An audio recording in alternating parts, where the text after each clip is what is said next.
Bienvenidos a esta clase de analgesia del parto. Como resultado de aprendizaje para esta clase, nos planteamos primero el identificar los métodos farmacológicos para el alivio del dolor, que son más frecuentemente utilizados, y conocer la técnica de los métodos farmacológicos y cuál es el manejo específico para ellos.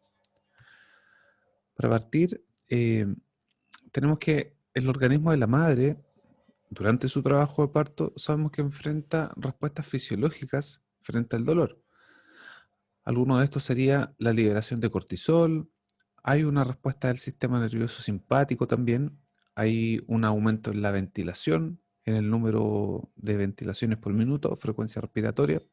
Tenemos que también eso hace que aumente el consumo de oxígeno, también aumenta la presión arterial, hay un aumento en el gasto cardíaco, eh, hay dolor perineal, hay un dolor perineal que es más notorio en, en la parte del expulsivo y durante el trabajo de parto es más notoria el dolor de las contracciones uterinas. Por lo tanto, también durante el trabajo de parto va cambiando la ubicación del dolor.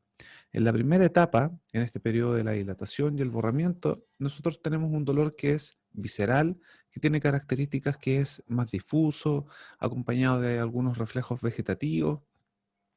Proviene principalmente de inervación del sistema nervioso autónomo, específicamente simpático entre T10 a L1, y aquí principalmente lo que duele es la dilatación del cuello uterino, el alargamiento del segmento inferior, las contracciones uterinas, ¿ya? Y esto es lo que se mantiene durante el trabajo de parto. Y después en la segunda etapa del trabajo o del parto en realidad, la segunda etapa del parto, que es el expulsivo, este es un dolor que es más localizado, está caracterizado por la distensión del perineo, por la distensión del piso pélvico, y ya lo vemos sobre los 8 centímetros de dilatación que se empieza a ser más característico. Entonces, esta imagen nos muestra que en las primeras etapas del trabajo de parto tenemos un dolor más bien leve a moderado que está ubicado en esta zona. A medida que empieza a avanzar el trabajo de parto y el proceso de la dilatación y el borramiento, vemos que ese dolor se hace más intenso y cubre una área mayor. Y después cuando ya estamos en la etapa del expulsivo, está centrado además de en la parte del hipogastrio y, e irradiado hacia el lumbo sacro, está centrado en la zona de los genitales, que es la distensión del perineo y de la musculatura. Entonces, este dolor del parto se puede manejar de forma farmacológica o no farmacológica, y el manejo del dolor del parto es un aspecto fundamental de la actividad del equipo de salud, que está encargado de acompañar a esta usuaria durante su trabajo de parto. Entonces, como les comentaba, tenemos medidas que son farmacológicas y medidas no farmacológicas. En la fisiología de este proceso, nosotros sabemos que existen varias causas que podrían explicar el dolor del parto, lo vimos ya en clase de obstetricia hace un par de semestres atrás, y este dolor del parto puede tener características personales, socioculturales, de la historia personal de la mujer, ¿ya? Y también se puede hacer un manejo farmacológico o no farmacológico dependiendo de las necesidades que tenga ella. Entonces, aparece desde el MinSal una guía clínica que está dentro del contexto de auge y es la guía de analgesia del parto. Esta guía está publicada en el 2013 y es una lectura obligada para cualquier matrona o matrón que trabaje en el área de parto. Entonces, lo que plantea esta guía es que nosotros como equipo de salud deberíamos favorecer algunas cosas que son fundamentales, como por ejemplo las posiciones cómodas que debería adoptar la madre durante su trabajo de parto, el que si quiere estar sentada, si quiere estar recostada, si se quiere quedar de cúbito lateral izquierdo, si quiere usar el balón kinésico. Entonces hay que favorecer el que la mujer adopte posiciones que sean cómodas para poder ir tolerando el dolor. Tenemos también que la deambulación es algo que también se debería estimular según las propias necesidades de la mujer. Si es que quiere caminar o deambular, también le va a ayudar a disminuir las molestias y el dolor. La realización de masajes también podría ser efectivo durante el trabajo de parto y este puede ser aplicado tanto por nosotros como por su pareja o acompañante. El- También la aplicación de compresas tibias a una temperatura o compresas calientes pero a temperatura tolerable que también ayudan a disminuir la intensidad del dolor y estas se pueden colocar en la zona sacra o del periné. El poder tener esquemas de respiración, esquemas respiratorios que sean adecuados, que van a ayudar a la mujer a ir enfrentando este dolor.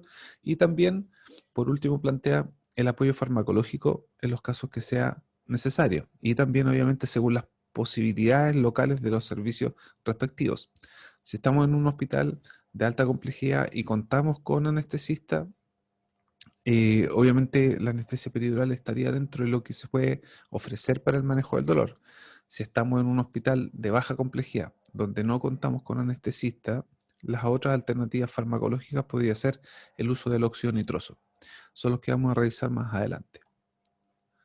Entonces, esta guía GES plantea alternativas farmacológicas y no farmacológicas.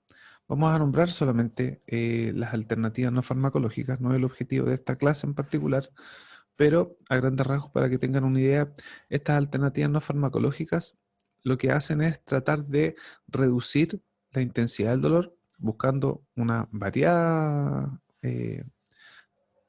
cantidad de técnicas que nos van a ayudar a enfrentar este dolor cuando la verdad es que no es tan intenso, ¿ya? Cuando está en estas etapas tempranas y también dependiendo de la necesidad de alivio del dolor que tenga la mujer y cuáles son sus deseos, obviamente, para poder continuar con el trabajo de parto.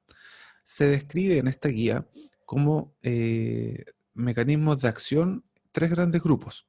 Las técnicas que reducen el estímulo doloroso, y ahí podríamos encontrar, por ejemplo, las técnicas como los movimientos maternos y los cambios de posición. Tendríamos también las técnicas que activan los receptores sensitivos periféricos, y ahí podemos encontrar la aplicación de calor local, que era con las compresas tibias o calientes. Podríamos encontrar la inmersión en agua tibia, ¿ya? El que esté en una tina con agua tibia durante el trabajo de parto también es bastante cómodo para la mujer para ayudar a disminuir la intensidad de las contracciones. El uso de masajes, el uso de aromaterapia, el uso de acupresión, también son técnicas que están dentro de las que se clasifican como las que activan los receptores sensitivos periféricos. Y por último, técnicas que aumentan las vías inhibitorias descendentes. Y ahí podemos encontrar la orientación, la hipnosis, musicoterapia, biorretroalimentación que se hacen durante las preparaciones del parto. Entonces son como los grandes grupos que describe esta guía. Ahora, a modo de resumen, tenemos técnicas de relajación, técnicas psicológicas, técnicas mecánicas. El TENS, que aparece como una técnica mecánica, es la estimulación eléctrica nerviosa transcutánea, ya que esta también es una alternativa que se usa harto en varios países. En Norteamérica se usa harto también. Y lo que van a generar es un estímulo doloroso, tolerable, ya pequeño, que va a estar siendo de forma constante. Y eso, según las teorías de las puertas del dolor, aplica para que este estímulo doloroso, que es tolerable, esté ocupando las vías ascendentes por las cuales se transmite el estímulo doloroso, y eso haría que también se esté generando una liberación de endorfinas. Entonces, hace que disminuya la percepción del dolor más intenso que estaba generando la contracción.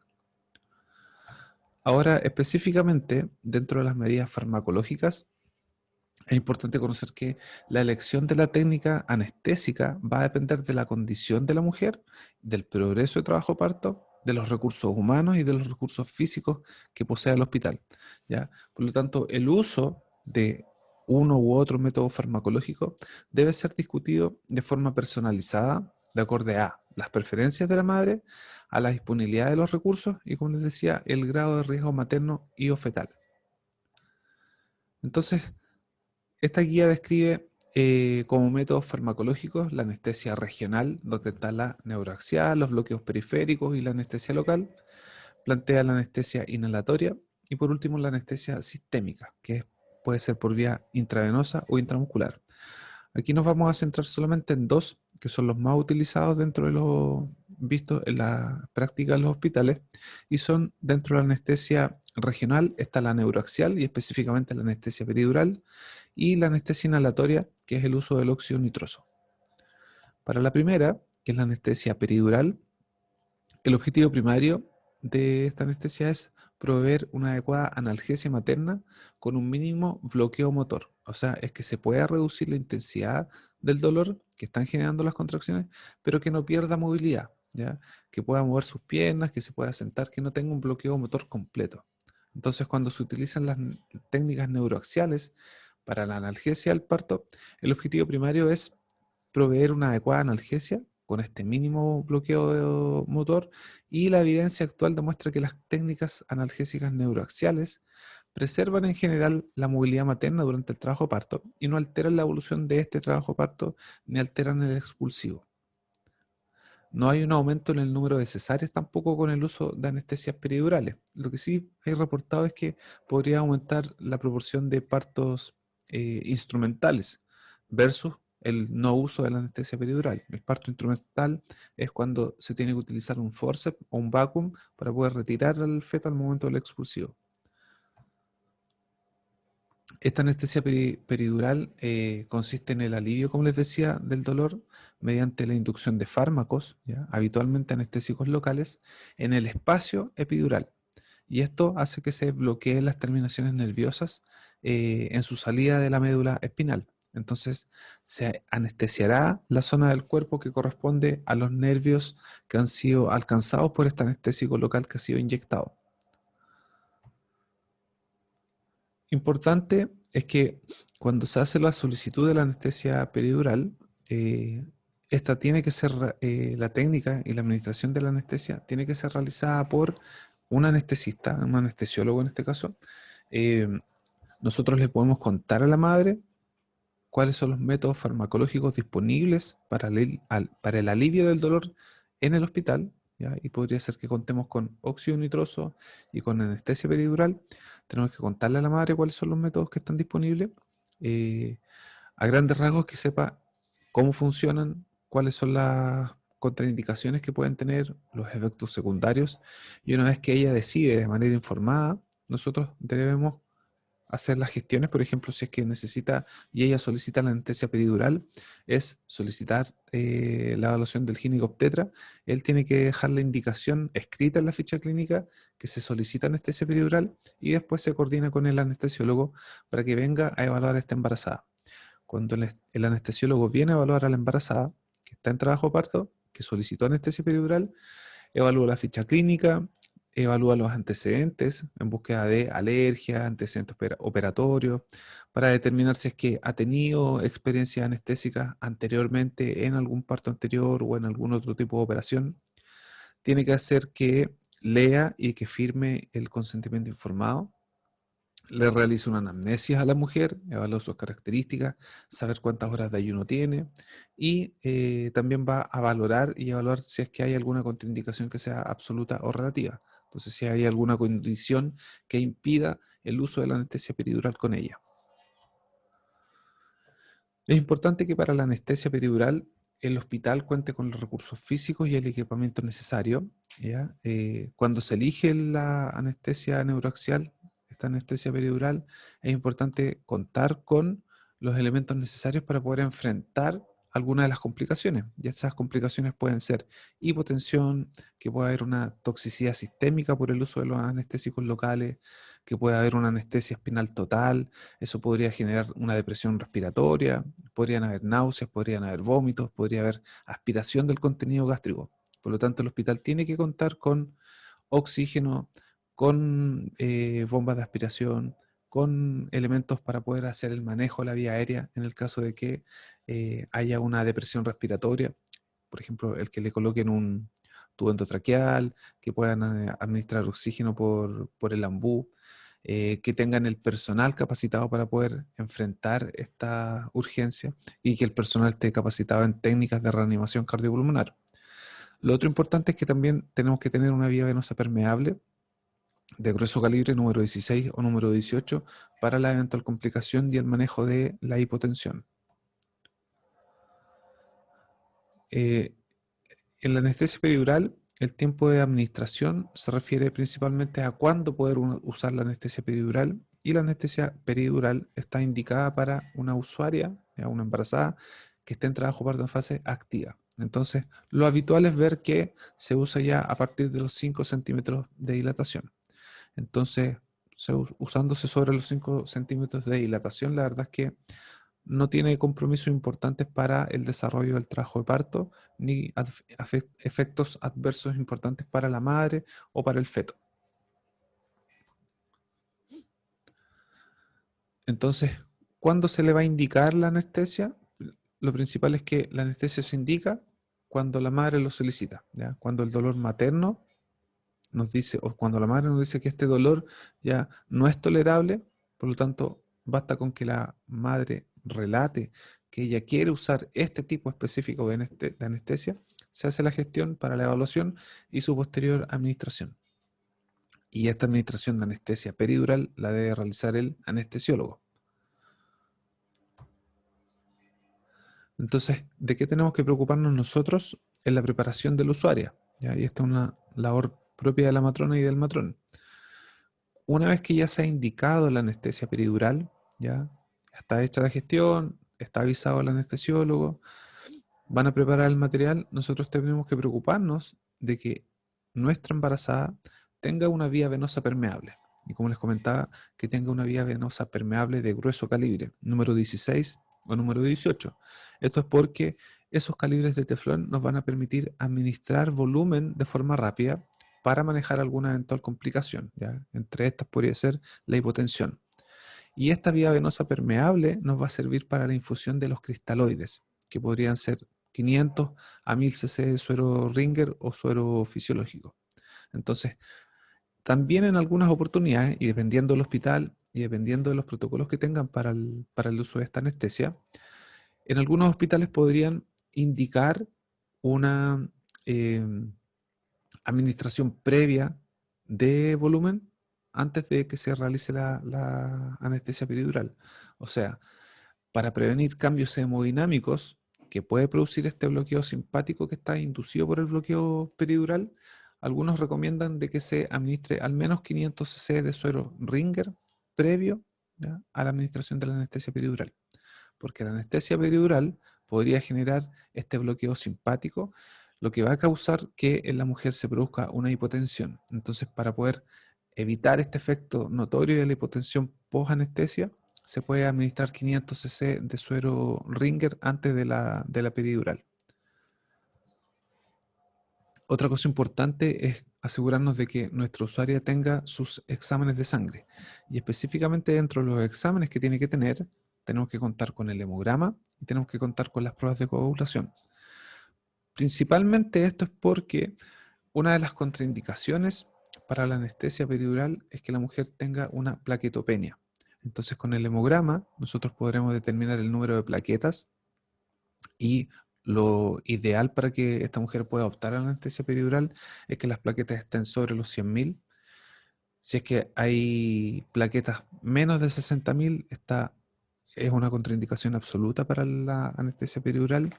Y también con las pruebas de coagulación vamos a ver cómo están los parámetros, porque cuando la coagulación está alterada es muy peligroso que el anestesista coloque la anestesia peridural, porque después no tiene forma de, por ejemplo, hacer una hemostasia si es que se llega a lesionar algún vaso durante la punción. También debemos preocuparnos de tener un control, ¿ya?, de los signos vitales de nuestra embarazada, y algunos antecedentes relevantes es que antes de que se administre la anestesia es tener control de la presión, del pulso, de la saturación, ¿ya?, para saber cómo están las constantes vitales y las características hemodinámicas de esta mujer. Queremos también saber cómo están los latidos cardiofetales, y en algunas oportunidades podría ser necesario que tengamos un registro o un monitoreo fetal intraparto previo que nos muestre que el feto se encuentra bien oxigenado.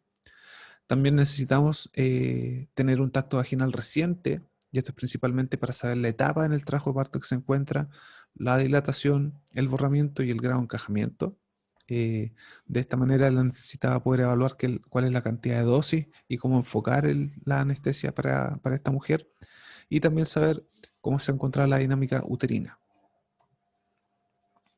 Entonces, la administración que realiza el anestesiólogo la puede hacer con la paciente o la usuaria en posición sentada, ¿ya?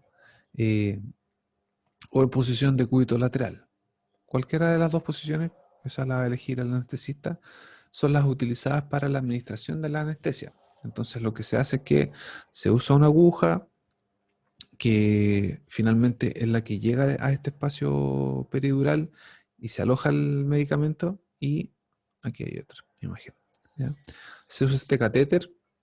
Generalmente se coloca una anestesia local previa antes de colocar el catéter en la piel para poder después pasar por el tejido subcutáneo y el tejido muscular ya anestesiado y que sea menos molesto y menos doloroso para la mujer. Luego el anestesista introduce este catéter y la aguja eh, peridural que va a llegar a este espacio peridural donde va a alojar el medicamento. Una vez que ya se insertó esa aguja, corrobora que quedó bien posicionada, que está en el espacio que estaba buscando y procede a la administración propiamente tal del anestésico. Y el efecto de la anestesia epidural va a ser notorio para la mujer más o menos en los próximos 15 a 20 minutos después de terminada la punción. O sea, este efecto va a ser gradual y progresivo. Entonces las primeras contracciones ella probablemente las va a sentir dolorosas, y con cada contracción que siga pasando se va a empezar a tolerar más el dolor y ya va a ser menos perceptible por parte de la mujer. Entonces, desde que la administración se realiza ya por parte del anestesista, demora en hacer un efecto completo más o menos entre 15 a 20 minutos. Entonces, dentro de las técnicas que podrían utilizar está la anestesia peridural con una dosis única. O sea, es solamente una administración a través de este catéter, como les decía. Se coloca el catéter, se administra la cantidad anestésica que preparó el anestesiólogo, y esa dosis única, que es una sola punción, tiene una duración aproximada de 3 horas, no tiene complicaciones significativas, y si es que fuera necesario se podría volver a repetir la punción. Eh, entonces, generalmente este tipo de anestesia de dosis única es más aconsejable para cuando ya se encuentra en la parte final del trabajo de parto. O sea, si la usuaria solicitó anestesia peridural y la anestesia peridural la solicitó cuando tenía 7 centímetros, 8 centímetros, este trabajo de parto ya estaba bien avanzado. Entonces, probablemente con esta dosis única de anestesia, en esas 3 horas de duración que va a tener la anestesia, lo más probable es que va a ocurrir el parto. Ahora, en otras ocasiones, también el anestesista podría decidir hacer esta administración inicial, ¿ya? Una inducción con un bolo y después mantener bolos a través de un catéter peridural. Y eso es cuando se usa una anestesia epidural en una etapa más temprana. Entonces, como no iba a durar este efecto más o menos 2 a 3 horas, y la usuaria está quizás con 5 centímetros de dilatación, cuando empieza a disminuir el efecto de la anestesia, puede ser que ella esté con 8 centímetros, pero todavía le falta para llegar al parto. Entonces lo que se hace ahí es que se hace la administración de la primera dosis de la anestesia, y después se deja instalado un catéter peridural. Y este catéter peridural queda después fijado a la piel de la mujer. El extremo de este catéter, esto que se ve amarillo aquí en la imagen, el extremo de ese catéter queda aquí arriba, cerca de la altura del hombro. Entonces esto queda bien fijado, ¿ya? Para evitar de que cuando la mujer se mueva, esto se pueda salir. Y si es que la mujer después requiere de una nueva dosis de analgesia, porque ya empezó a disminuir el efecto anestésico y las contracciones volvieron a ser dolorosas, el anestesista lo puede volver a evaluar a ella, determinar si es que necesita una dosis y no tiene que volver a puncionar acá en la espalda, sino que solamente accedería a través de este catéter. ¿Ya? Prepara la dosis que necesita, la administra a través del catéter y vuelve a tener el efecto de la anestesia epidural por otro periodo más de tiempo. Ahora, ¿de qué tenemos que preocuparnos nosotros? Es que posterior a la anestesia peridural, después de que el anestesiólogo hace el procedimiento de la anestesia, tenemos que reposicionar a la usuaria, si es que está sentada o si es está recostada, tenemos que colocarla en una posición más semisentada, ¿ya? De cúbito supino, pero más semisentada. Tenemos que hacer control de los signos vitales y específicamente de la presión arterial, del pulso y de los latidos cardiofetales. Y estos controlarlos cada 5 minutos por un total de 4 veces. Entonces lo que se espera es que nosotros tengamos un control de los signos vitales durante los primeros 20 minutos posteriores a la administración de la anestesia peridural. Entonces, por eso hacemos estos controles cada 5 minutos, donde evaluamos la presión arterial, el pulso y los latidos cardiofetales. Nos interesa esto porque, como les decía, podía producir una hipotensión en la mujer la administración de la anestesia peridural. Y esa se va a ver en los primeros 20 minutos. Y si se produce una hipotensión, también se va a generar de que disminuye la perfusión de sangre hacia el útero y por consiguiente podríamos ver que hay una baja en los latidos cardiofetales. Si es que nosotros determinamos que aparece la hipotensión, tenemos que hacer el manejo de la reversión de esta hipotensión, lo vamos a ver a continuación, con la administración de suero Ringer. Y de forma paralela, una vez que ya reposicionamos a la usuaria y estamos haciendo el control de los signos vitales, es importante que también podamos hacer una monitorización fetal electrónica por un periodo de unos 20 a 30 minutos. Entonces así vemos si es que llegara a aparecer esta hipotensión materna, podríamos en el monitoreo identificar también si es que hay una alteración en el patrón de los latidos cardiofetales.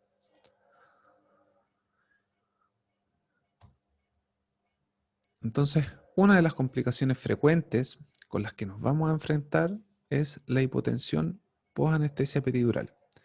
¿Qué es lo que debemos hacer para enfrentar esta complicación? Primero, tenemos que dar aviso al médico, ¿ya? Para que esté informado y tenga que volver a reevaluar al usuario. Segundo, tenemos que posicionar a la mujer en decúbito lateral izquierdo. Tenemos que administrar volumen de forma rápida. Si es que está con corrección oxitóxica o si es que está con infusión continua de oxitocina, tenemos que suspender la oxitocina y tenemos que hacer la administración o realizar la administración de oxígeno, ¿ya? Eso lo vamos a ver ahora en detalle cada uno de los pasos. Al dejar a la mujer en decúbito lateral izquierdo, nosotros sabemos que durante la gestación y con los cambios que ocurren durante el embarazo, a medida que va aumentando el volumen del útero, con el peso de la placenta, del feto, del líquido amniótico, al estar en posición supina, todo ese peso que está en el útero está ejerciendo presión sobre la vena cava. Entonces, lo que va a generar es que disminuye el retorno venoso. Por lo tanto, disminuye el retorno sanguíneo, disminuye la precarga del corazón, disminuye el gasto cardíaco y por consiguiente disminuye el envío de sangre oxigenada hacia el útero. Entonces, lo primero que vamos a hacer es posicionarla en decúbito lateral izquierdo. Con esto, nosotros vamos a poder mejorar el retorno venoso y por lo tanto podemos mejorar la perfusión de sangre oxigenada hacia el útero. Segundo, tenemos que realizar la administración de líquidos intravenosos y esto es para el manejo propiamente tal de la hipotensión. ¿Y por qué es importante hacer el manejo de esta hipotensión? Porque nosotros sabemos que el útero carece de un mecanismo de autorregulación, por lo que la presión arterial materna es la que de alguna forma va regulando la cantidad de sangre que está llegando hacia el útero. Si disminuye la presión arterial de la madre, va a disminuir el flujo útero-placentario, por lo tanto va a disminuir la oxigenación fetal. Entonces, lo que necesitamos hacer es administrar líquidos endovenosos, y ahí específicamente podrían ser entre 500 a 1000 cc de suero Ringer, ¿ya? Y eso va a depender dependiendo de la respuesta que tenga la mujer. Lo primero que se hace es se administran 500 cc de suero Ringer y se van evaluando las presiones arteriales. Si retorna la presión arterial y está dentro de los parámetros normales en el corto plazo, no es necesario un segundo matraz. Si vemos que está siendo más lenta la recuperación en la presión arterial, tenemos que seguir con un segundo matraz de 500 cc. Entonces, con esto lo que vamos a hacer es que aumentamos el gasto cardíaco, reducimos la viscosidad de la sangre y hacemos que sea más sangre oxigenada la que está llegando hacia el útero. Si es que la mujer está con administración de oxitocina y esa oxitocina no se ha suspendido, ¿ya? Lo habitual es que se suspenda la administración de oxitocina durante la anestesia peridural. Cuando termine el procedimiento de la anestesia peridural, se podría eventualmente reanudar la infusión de oxitocina. Si se reanudó la infusión de oxitocina y vemos que disminuye la presión arterial y está teniendo este impacto o este efecto secundario en la mujer, se tiene que volver a suspender la infusión de oxitocina. Y esto es principalmente para reducir la actividad uterina, porque nosotros sabemos que la actividad uterina, al estar generando presión durante la contracción, también la, disminuye la oxigenación fetal. Por lo tanto, el reducir el tono uterino mejora la perfusión uteroplacentaria. Y por último, la administración de oxígeno, si es que la madre lo requiere, se puede administrar oxígeno para mejorar la saturación materna, ¿ya? Sobre todo si es que hay una hipoxia materna. Y ahí nos serviría también agregar a los signos vitales la saturación de oxígeno. Eh, si es que vamos a administrar oxígeno, se tiene que buscar la forma de poder brindar la mayor FiO2, y eso es a través de una mascarilla con reservorio, y esta nos va a permitir de que se administre oxígeno entre unos oxígeno al 80 a un 100% más o menos, y a unos 10 litros por minuto. Entonces se recomienda de que si es que vamos a usar oxígeno, se use mascarilla con reservorio, que nos da una alta FiO2, y que se administre oxígeno a unos 10 litros por minuto. Si vamos a usar oxígeno, las recomendaciones son de que no sea por un periodo prolongado, o sea, que no se extienda por más de 15 a 30 minutos esta hiperoxigenación materna, porque los estudios plantean de que la oxigenación o la hiperoxigenación materna, ya por un largo periodo, podría traer efectos negativos tanto para la madre como para el feto por los riesgos de la generación o el aumento potencial de los radicales libres de oxígeno, y esto podría generar un estrés oxidativo que puede generar daño celular, ¿ya? Y generar una función celular alterada. Entonces, por eso si vamos a usar oxígeno, que sea por un periodo corto, en la eventualidad que la mujer también esté con características de hipoxia o que esté saturando menos de 95, y con eso también reducimos el riesgo de la reperfusión por los radicales libres. Ahora pasamos al otro tipo de analgesia, que es la analgesia inhalatoria. Este también es un método farmacológico para el alivio del dolor. Es altamente utilizado en algunos países, por ejemplo en Canadá, en Australia, en Inglaterra, en Suecia, ¿ya? Y este es un método farmacológico que se usa bastante, más o menos dentro de un 50 a un 60% del total de los trabajos de parto. Es un medicamento que se usa por vía inhalatoria y que reduce el dolor del trabajo de parto cuando este dolor es un dolor que es de leve a moderado, ¿ya? Eh, lo que sí hay que saber es que la anestesia o analgesia inhalatoria, en el contexto en el que nos encontramos hoy día, ya por la pandemia del COVID, no está recomendada por los riesgos de aerolización del virus. Entonces, en tiempos no pandémicos, en tiempos donde no tenemos el COVID, sí es un método que se utiliza para el manejo del dolor durante el trabajo de parto. Pero ahora, en este contexto de la pandemia, no se recomienda por el riesgo de aerolización del virus. Ahora, esta anestesia o analgesia inhalatoria se usa óxido nitroso, ¿ya? Ese es el medicamento a utilizar, un óxido nitroso, que es una mezcla de óxido nitroso donde va 50% de óxido nitroso y 50% de oxígeno. Y esta es una metodología que es eficaz para el dolor del trabajo de parto. El nivel, obviamente, que se consigue como analgesia, comparado con la peridural, es menor. La anestesia peridural es mucho más potente, pero finalmente la mujer tiene que ser la que decide cuál es el tipo de anestesia que quiere.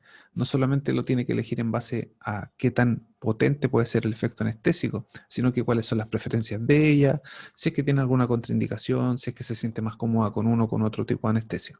Entonces, la anestesia o la analgesia inhalatoria, nosotros vamos a ver que tiene muchas ventajas, es simple de usar, es una técnica que es sencilla de aprender, que el equipo que se va a ocupar también es muy simple, no es una técnica invasiva y es un método que es autoadministrado, ¿ya? Y que se domina rápidamente por parte de la mujer. Preserva la función neurológica, la mujer preserva su función sensorial, es capaz de experimentar las sensaciones físicas del trabajo parto, posee la capacidad de poder movilizarse, de tener movimientos sin ninguna dificultad, y no tiene impactos como por ejemplo la depresión respiratoria, que podría ser una de las complicaciones graves de la anestesia peridural. Genera distracción materna, ¿ya? Por lo tanto puede centrar a la mujer en la respiración y eso le puede ayudar a disminuir la sensación dolorosa de las contracciones. Es versátil, se puede utilizar como complemento de anestesia neuroaxial cuando esta fue incompleta o fue inadecuada, ¿ya? Pero hay que evaluar bien ahí los tiempos que van a pasar entre el uso de una y otra anestesia. No se recomienda la utilización de la anestesia peridural y del óxido nitroso al mismo tiempo. Eh, Se puede ocupar como complemento también a la infiltración local de lidocaína en la etapa del expulsivo y eh, es eficaz para el dolor que es más bien leve y de leve a moderado, ¿ya? Entonces, en potencia, es más potente la anestesia epidural versus el óxido nitroso. Entonces, este óxido nitroso es fácil de administrar, tiene una latencia y un término de efecto corto, ya dura unos 60 segundos en desaparecer el efecto del óxido nitroso, por lo tanto, es súper volátil. Eh, Sin embargo, como les decía, no tiene un impacto anestésico potente en el trabajo parto, pero sí es bueno, no altera las contracciones uterinas, no afecta a la madre ni al feto, y es un uso que, como les digo, se usa bastante en otras partes del mundo. En Chile se usa, no es tan frecuente como en otras partes del mundo, que es casi que la mitad del trabajo parto o de los trabajos de parto que usan anestesia inhalatoria. En Chile la verdad es que es más bajo su uso, debe estar más o menos cerca de un 20%. Dentro de las contraindicaciones, son bien pocas las contraindicaciones documentadas para el uso del óxido nitroso, y una de esas es, por ejemplo, una lesión como el neumotórax, donde hay una retención de aire en la cavidad corporal, ¿ya? Y para el uso del óxido nitroso, al igual que para la anestesia peridural, se necesita el consentimiento informado de la mujer. Nosotros vamos a ser los que vamos a informar a esta mujer de en qué consiste el uso, cuáles son sus beneficios, cuáles son sus efectos secundarios, cuáles son sus indicaciones y sus contraindicaciones. Entonces nosotros nos hacemos cargo de informar a la mujer y de solicitar el consentimiento informado de ella.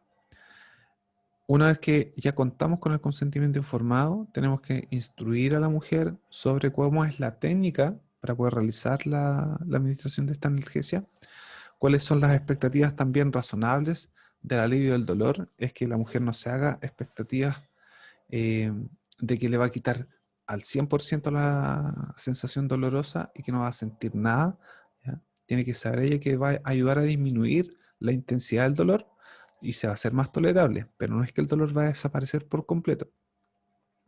Y también contarle de que el uso del óxido nitroso podría hacer de que ella se sienta levemente mareada o nauseosa, ¿ya? Que es una de las complicaciones que tiene el uso del óxido nitroso. Ahora, esta analgesia en los insumos o en el equipamiento necesita de un balón, ¿ya? Que es el que tiene la mezcla de óxido nitroso y de oxígeno. Entonces, es este óxido nitroso al 50%. Cuenta con una mascarilla, cuenta con un filtro que es de uso único, ¿ya? Individual, y cuenta de una válvula, ¿ya? Que es una válvula que es de demanda. O sea, que solamente va a permitir el paso del óxido nitroso cuando la mujer inspire. Ese óxido nitroso se puede usar de dos formas, a través de una boquilla o a través de una mascarilla, ¿ya? Depende del hospital, la verdad, cuál sean los insumos que tengan, se puede ocupar uno o el otro. Si se usa la boquilla, se coloca en la boca de la mujer esta boquilla y aspira el gas durante las contracciones. Y si usa la mascarilla va cubriendo boca y nariz y también la va ocupando de forma intermitente solo durante las contracciones. ¿Qué insumos tengo que tener para ir controlando a esta mujer? También debería tener un monitor cardiofetal para posteriormente, después del uso de la anestesia, tener un registro, pero la verdad es que aquí no va a aparecer esa complicación de la hipotensión, a diferencia de la anestesia epidural. Sí me interesa aquí mucho el tener la saturometría, ¿ya? Entonces voy a necesitar aquí un pulsímetro, un monitor de pulsioximetría y también de tener el control de los signos vitales de ella. Entonces, ¿cómo vamos a realizar la administración de este óxido nitroso? Lo primero es enseñarle a la mujer la técnica de la autoadministración. Y para ello se requiere que la matrona o el matrón realice un control previo de la dinámica uterina. Y una vez que haga este control de la dinámica uterina, le enseña a la mujer, ¿ya? Y la instruya en poder identificar cuándo vienen las contracciones. Y eso es muy importante para que el uso del óxido nitroso sea efectivo. Entonces, cuando yo hago el control y hago la palpación por vía abdominal de las contracciones, tengo que saber enseñarle a ella. Entonces tengo que enseñarle a ella poder identificar las contracciones para que de esa manera ella inicie el uso del óxido nitroso en el momento que está iniciando la contracción, para entonces que su uso sea efectivo. También es importante indicarle que la inhalación del óxido nitroso se hace al momento del inicio de la contracción. Entonces, cuando se identifica que está iniciando la contracción, ella debe al mismo tiempo ocupar la mascarilla o la boquilla para el uso de la anestesia. Si empieza a usar o si comienza a usar la anestesia una vez que ya la contracción inició y está en su pic más intenso o es donde más siente dolor y recién así ahí ella comienza a usar la anestesia, la verdad es que el efecto del óxido nitroso no va a ser el óptimo, porque cuando se alcancen las mayores concentraciones, y esto pasa más o menos entre los 30 a los 50 segundos desde que se inhala, cuando se alcance el pic del medicamento, la contracción ya va a estar disminuyendo. ¿Ya? Por eso que es importante que el óxido nitroso se use cuando está recién partiendo la contracción. También tenemos que comentarle a la mujer que no debe hiperventilar, ¿ya? Incluso se recomienda de que respire de forma normal o que haga inspiraciones más lentas y profundas, y eso hace que sea más eficaz también la analgesia. Y estar obviamente en contacto directo con ella durante los primeros minutos en donde se le está enseñando y después cuando ella empieza con la autoadministración. Es estar junto a ella para estar atento a si es que se está haciendo de forma correcta la autoadministración del óxido nitroso, para saber si es que aparece algún tipo de efecto secundario, para tener el control de los signos vitales y obviamente si es que ella se siente mareada o tiene náusea, es dejar de lado la mascarilla, la boquilla, es respirar de forma tranquila y la verdad es que rápidamente se disminuye la concentración en el organismo después de un minuto de haber usado el óxido nitroso. Por lo tanto es bastante seguro.